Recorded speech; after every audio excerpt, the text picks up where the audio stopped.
Hey everyone, and welcome to another Zoo Notable. I'm PJ with ZooFit, and right before the whole world shut down and everything closed, I was fortunate enough to visit my local library and picked up a small stack of books which piqued my interest. And by small, I mean 15 books or so.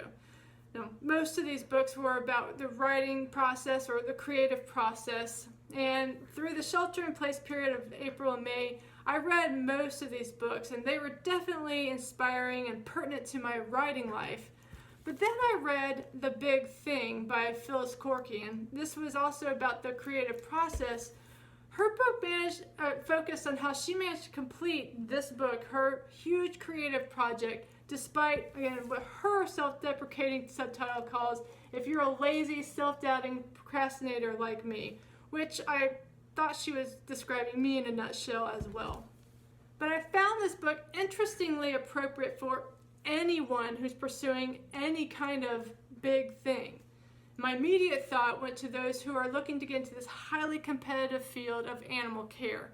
That is, the zookeepers, animal trainers, researchers, and animal care technicians. So I thought for my next Zoo Notable, I'd share some of the big ideas which stuck out to me from the creative book, The Big Thing. Now, while Phyllis spoke of creative projects, I feel your big thing can be any dream that you are pursuing. Let it be creative, health goals, or a career. As she described, your big thing is a major project that is personally meaningful and requires sustained effort to complete. And whether your big thing is to be a zookeeper or write a book or create a fitness program centered around the principles of zookeeping, there are tips and tools which can help us along the way, keeping us healthy, productive, and yes, sane throughout the entire process. So let's delve into the big ideas from The Big Thing. And big idea number one is take care of yourself so you can take care of your big thing. Yeah, I feel like a bit of a broken record here, but the idea keeps popping out at me all the time. You can't take care of your big thing unless you take care of yourself first. And that doesn't matter if your big thing are animals, your family, your dreams, the planet, or anything else that you care about. Take care of yourself so that you can take care of your big thing. Now, the most obvious aspect of taking care of yourself are eating, moving, and sleeping, our fundamentals. In fact, Phyllis interviewed several experts in preparing for this book, and they all shared how important it is to take care of your fundamentals. One aspect people often don't consider in their fundamental health and well-being, though, is meditation and breathing. And in fact, practicing mindfulness along with posture, which would be presence, eating right, and sleeping, and we'll get to that in a moment, are key to fulfilling our big thing. And the body affects what the mind does, and the mind affects what the body does. And mindfulness is about being in the moment. It is nothing more than paying attention. And I don't know what big thing anyone has where paying attention couldn't help them out just a little bit more. I myself am guilty of what Phyllis calls end gaming, which is straining ahead to the end result rather than living fully in the moments where I'm working towards my big thing. And mindfulness meditation helps train the brain to focus and be present. It's what I call station training for the brain, to bring us back to the present, stop procrastination, which is just another way to avoid being in the moment, and focus on what's important now. Now, mindfulness doesn't supplant the need to take care of our physical bodies. We must prioritize our health and wellness if we want to achieve our big thing. And the most important fundamental, that would be sleep. Now, Matthew Walker is the leading expert on sleep. His book, Why We Sleep, has changed my life and my husband's life for the better. And he told Phyllis, in pursuit of your big thing, that when work deprives people of sleep, they pay for it in loss of efficiency, inability to focus, and reduced productivity. Ironically, the more sleep deprived you are, the less you realize how sleep deprived you are. Your ability to judge your level on impairment is also diminished. As Phyllis put it, no one ever says stay awake on a problem. So sleep enhances our learning and ability to do our job well. Depriving yourself of sleep is not a form of willpower. Indeed, you need sleep to strengthen your willpower muscle. It is not a sign of laziness, therefore, to prioritize our much needed rest. So how do we ensure we get good quality sleep and make a difference in our lives and our big thing? Matthew Walker shared some great tips and served as a great reminder for me. So these tips include dark bedroom with thick curtains to block out the morning light, or if you're like my husband, evening light if you're an early to bed, early to rise kind of person. Keep your room cool. Turn your thermostat down just a little bit. It helps you sleep, and it actually even saves on energy, which is a win-win idea to connect our sleep to conservation. He also suggests avoiding caffeine and alcohol at least 6 to 8 hours before bed.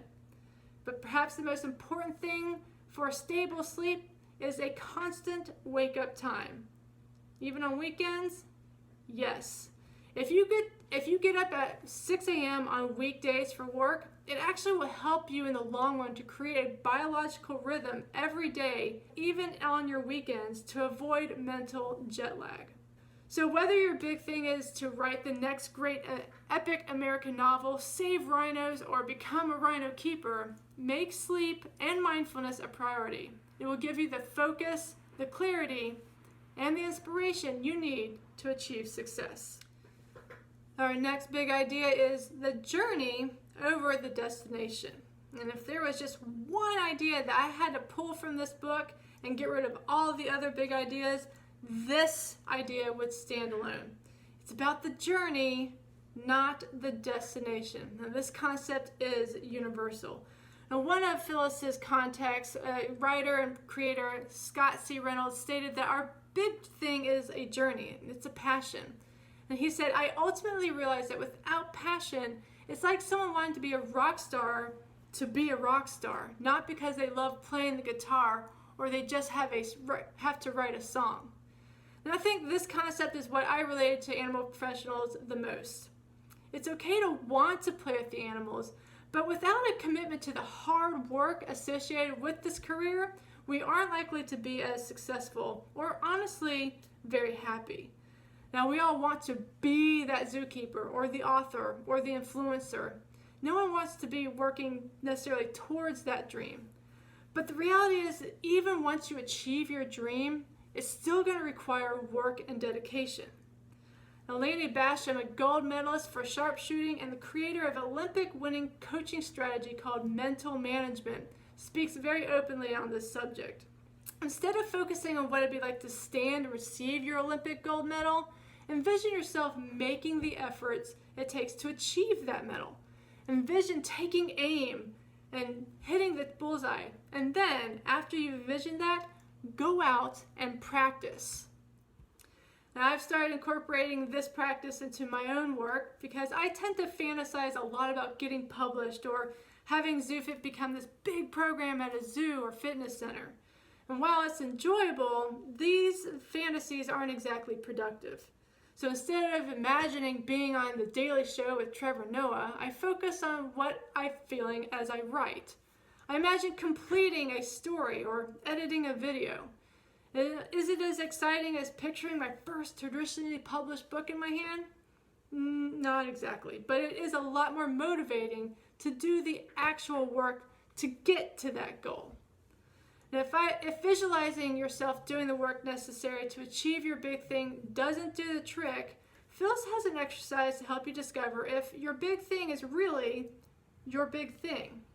And if you want to achieve something and you just aren't motivated to do it, like at all, then maybe this big thing isn't what's really important. Here are 3 questions to ask yourself in relation to your goal. 1. Do you have the ability or skill to do this big thing or the motivation to learn and practice the necessary skills? 2. Do you have the commitment and drive to work on the big thing at least somewhat steadily? And 3, is this big thing worth the sacrifice you have to make, whether that be time, energy, or money, to complete it? And these questions focus on the journey your big thing will take, not the destination. It's also a bit of a reality check. Will you still want to do your big thing if you know it can take 10 to 15 years before you see any results? Many people don't want to wait that long or work that long for something. But if you can and you're willing to, then roll up your sleeves and let's dive in, because you've got a big thing waiting for you. So once we've committed to our big thing, it's time for big idea number 3. Celebrate your micro wins and how far you've come. And when we're working on a big project, whether it's creative or just a lifelong dream, it can be frustrating when we don't see progress. And this frustration at best leads to what psychologists call structured procrastination. At worst, it leads to people just giving up on their dreams altogether. Now first, let's conquer that smaller issue of structured procrastination. Now this is a short-term activity. It's answering emails, doing laundry, or fixing meals, doing the cleaning. It gives us a feeling of progress and completion we often lack in our long-term efforts. A feeling accomplished is super important when working on anything, much less our wildly important goals. And while laundry and cleaning are necessary, they become distractions done to procrastinate working on our big thing. So when the progress of our project is slow, a great way to calm down the urge for structured procrastination is find the micro wins along the way. The zookeepers and trainers do this when working on a new behavior with an animal. They visualize a completed behavior and then work backwards, creating a progression of steps for the animal to take while learning the new behavior. As the animal learns each stage, the trainer rewards or reinforces these steps, which makes learning the next phase more motivating. So if you have a huge project which is exciting but overwhelming to you, break it down to smaller steps. What's one small action you can take right now which will help you achieve your big thing? Then go do it. And then celebrate. I mean, you've accomplished something big. Yes, that tiny step is worthy of celebration. It's actually a huge victory. So many people give up on their dreams before they've even begun because the challenge just seems too daunting. By breaking our big thing into smaller, easier to achieve portions, we see how we are progressing towards the end goal, and we can have a lot more fun doing it. Now, as you piece together all the small micro wins, you may still find frustration in how far away your goal seems. Now, Chris Beatty, the creator of the internationally celebrated National Novel Writing Month, or NaNoWriMo as it's called in writing circles, has some pretty good insight. He says, and I quote, "Some people come to me in the manner of a confessor to a priest, admitting that they only wrote, say, 6,000 words. Now, the goal of NaNoWriMo is to write a full first draft, which is about 50,000 words. But that's 6,000 words that you wouldn't have written otherwise. Think about that. You still have this experience of prioritizing creativity and working towards your big thing. So I completely agree with this. Focus on how far you've come. If you're looking at how far away you have, it's going to be frustrating.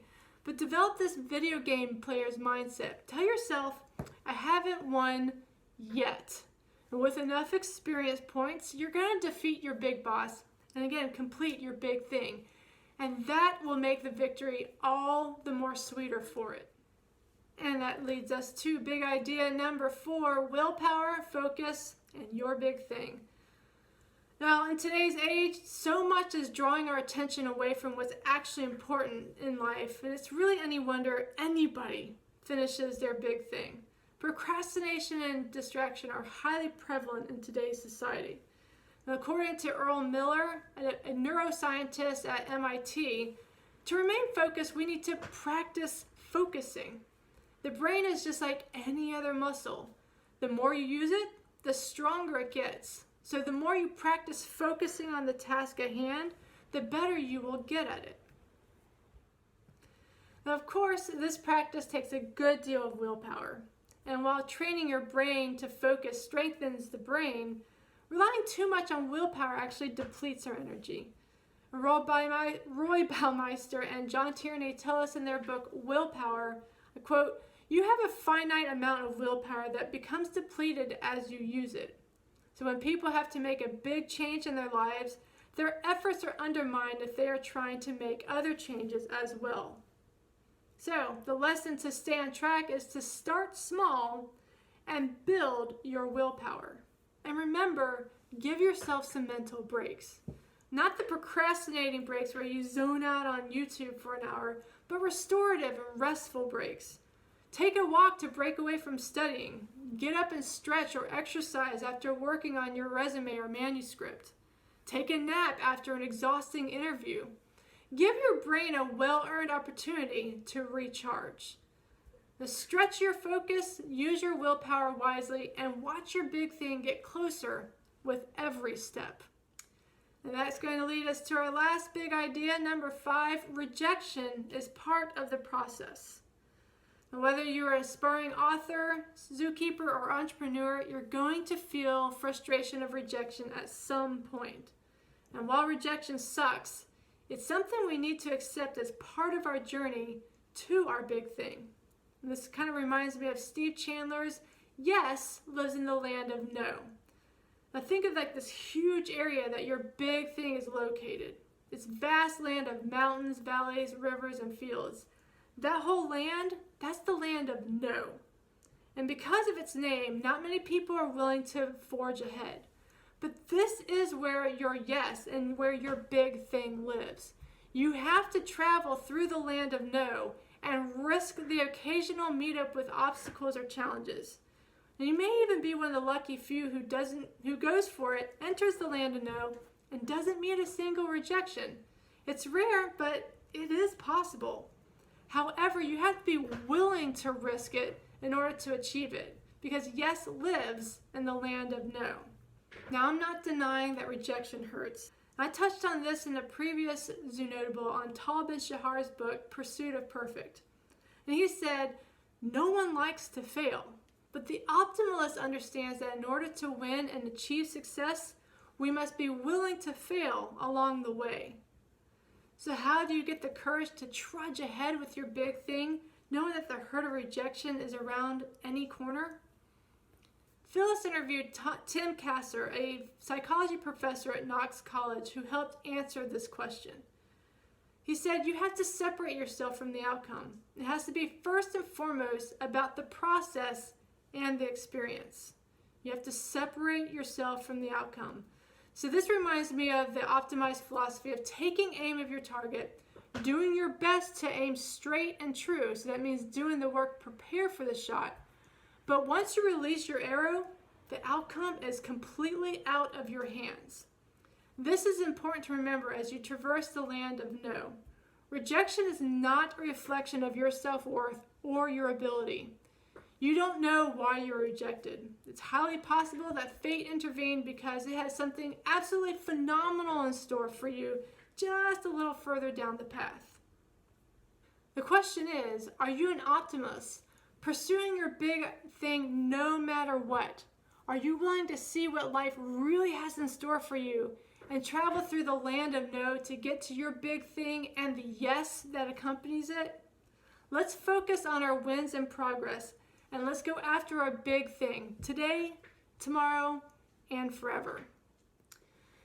That just about sums up my thoughts on Phyllis Korkki's book, The Big Thing.